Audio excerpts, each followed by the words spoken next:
Voilà, toujours sur la restauration de cette meuble moto bécane, trouvée, je le rappelle quand même, dans les poubelles, balancée dans les encombrants par l'ancien propriétaire. Je l'avais récupéré, stocké une vingtaine d'années dans un garage. Et là, on a du temps, c'est le confinement. Donc l'étape, je commence à démonter quelques pièces. Le moteur, lui, il est déjà prêt ici, il fonctionne, nettoyé, nickel. Ah, ça, c'en est une autre, de mon frangin, qui est en très bon état, qui fonctionne parfaitement. Donc, sur cette meuble, disais-je, j'ai regardé l'intérieur du réservoir, c'est pas jojo. Donc, absolument à nettoyer complètement avant de remettre de l'essence là-dedans et de balancer ça dans le carbu.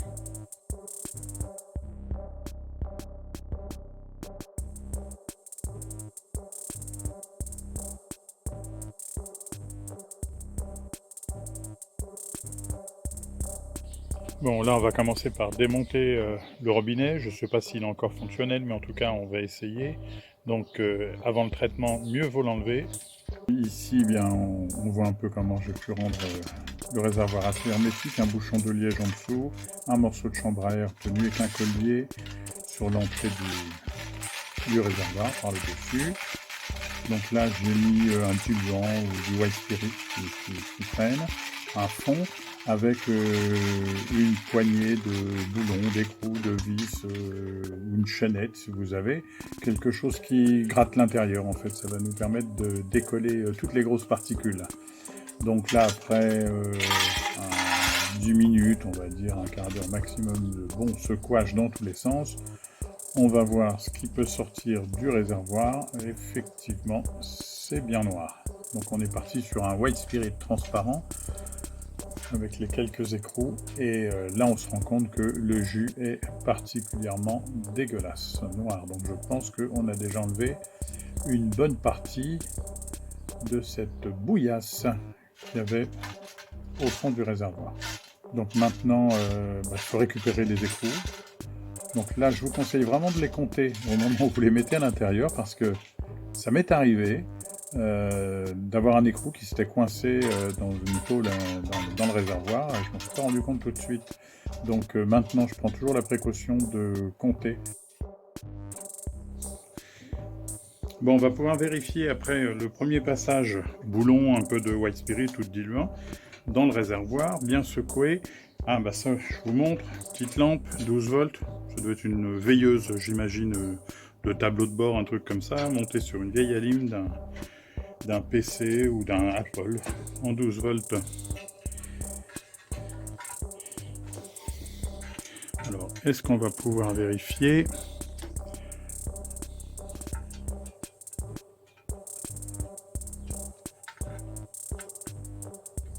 Ouais, c'est pas évident. C'est pas évident de voir nos résultats comme ça. On voit qu'il y a encore pas mal de gadouilles au fond. Donc maintenant, on va procéder au décapage. Donc là, plusieurs possibilités, plusieurs méthodes. Traditionnelle, le coca avec son acide phosphorique intégré dedans, de l'acide phosphorique si on en a. Qu'est-ce qu'on peut utiliser d'autre? Un dérouillant, ça se commercialise, c'est plus ou moins dilué, c'est de l'acide en fait, plus ou moins dilué. Donc je vais voir ce que j'ai là et on va traiter le bazar. Alors j'ai bien ici un dérouillant. J'ai regardé un peu la composition, on a un peu de mal à savoir combien il y a d'acide dedans, difficile. Ça nous dit que c'est un produit écologique. Il ne parle pas de dilution du tout, ce qui me laisse à penser qu'il est déjà très dilué. Donc dans le doute, comme je ne l'ai pas encore testé, je l'essaierai sur une pièce rouillée. Pour le réservoir, je vais repasser à la méthode que j'ai jamais testée encore, du coca. J'ai vu pas mal de tutos là-dessus, visiblement ça fonctionne bien. Donc là, un coca, un premier prix, sans doute marque repère, voilà, celui du Leclerc, c'est moins cher. Donc, évidemment, le dessous du réservoir est toujours bouché. Et on va remplir le réservoir dans sa totalité. Donc il doit faire à peu près, je crois, 3,5 litres pour celui-ci. Donc c'est parti.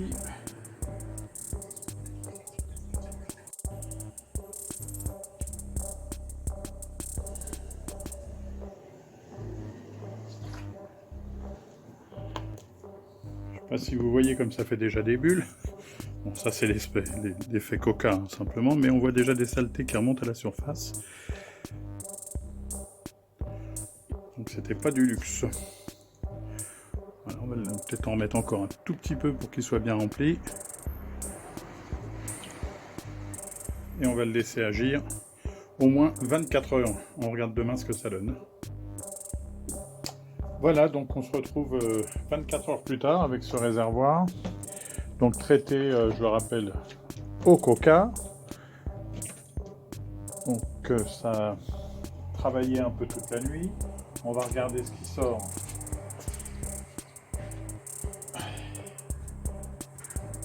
de la bête. On voit du jus marron, mais ça, évidemment, c'est le coca. Donc difficile de se faire une première opinion comme ça.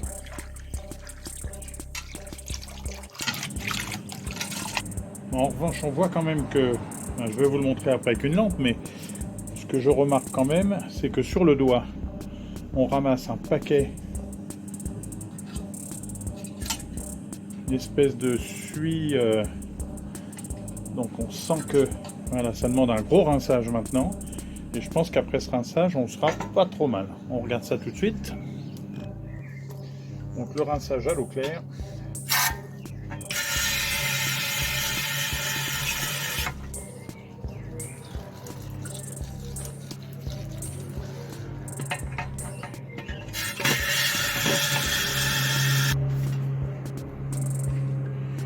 Voilà, je ne sais pas si vous vous souvenez, mais il y avait comme une gadoue au fond, un mélange d'essence et d'huile.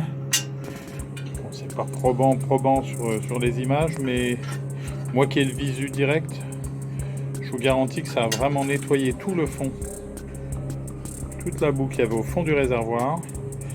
Alors, est-ce que ça aurait été plus évident et plus efficace encore avec d'autres produits? J'imagine que oui, notamment avec directement de l'acide phosphorique, mais n'en ayant pas sous la main, on a fait avec les moyens du bord.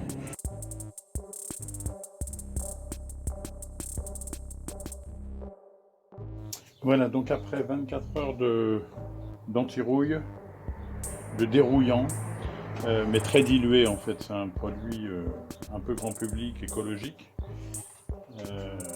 On va voir ce que cela a récupéré à l'intérieur.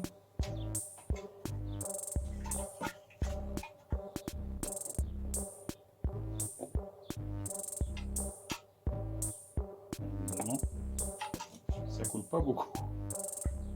On va le passer par là.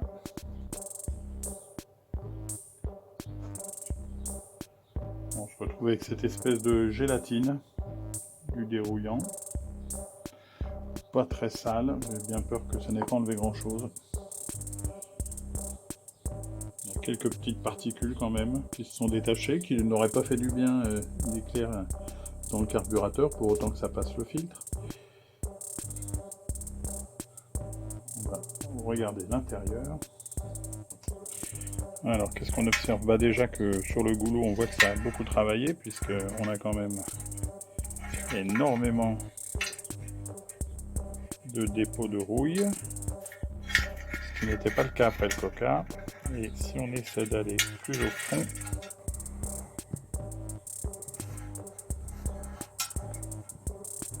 ouais, c'est beaucoup mieux. C'est beaucoup mieux. Donc ça attaque quand même davantage que le coca, c'est clair.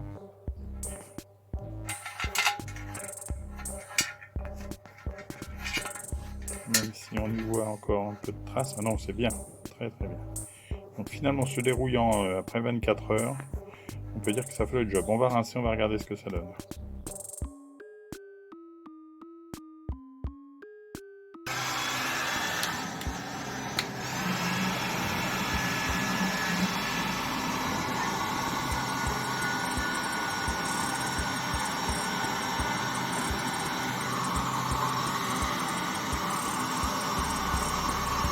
Donc là, l'étape, évidemment, je vais souffler un peu avant.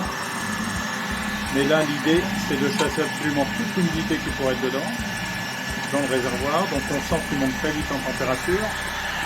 Un sèche-cheveux pourrait faire aussi l'affaire, mais beaucoup plus rapide avec le décapeur.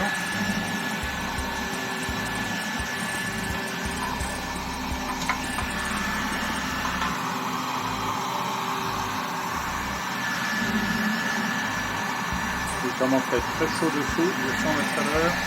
Ouais, il est chaud. On va passer un peu par l'autre côté. Bien sécher le pas de vis. Allez, la dernière phase, à ne pas négliger.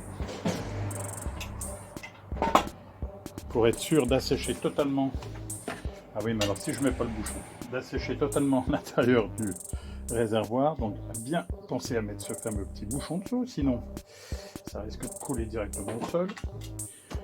Un verre d'acétone dedans.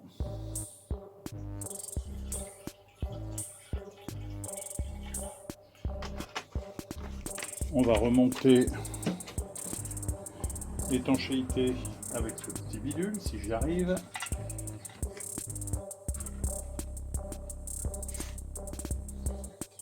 Le petit trou ici. Et on va juste passer l'acétone sur l'ensemble des faces du réservoir.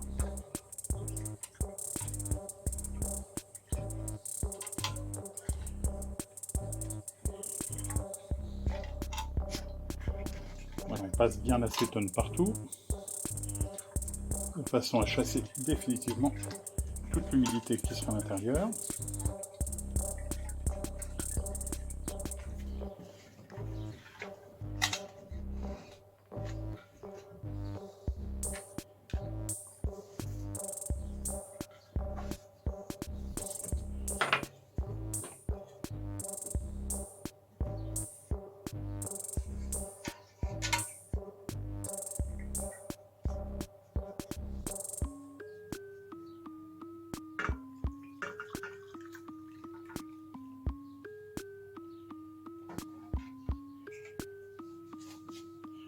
On voit qu'on enlève encore pas mal de rouille, malgré tout, dans l'acétone.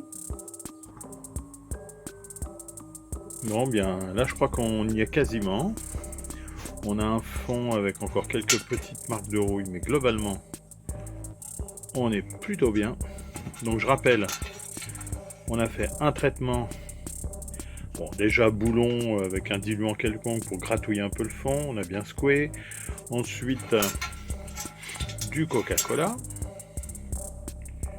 une nuit complète, ça avait enlevé pas mal quand même de rouille, un petit rinçage, un coup d'acétone pour assécher. L'acétone était sorti encore vachement rouillé, donc effectivement on avait encore le fond qui était bien attaqué, et donc là on est passé par un dérouillant, un petit dérouillant classique écologique qui va bien, et finalement malgré mes réserves, je dois reconnaître que on n'est pas si mal.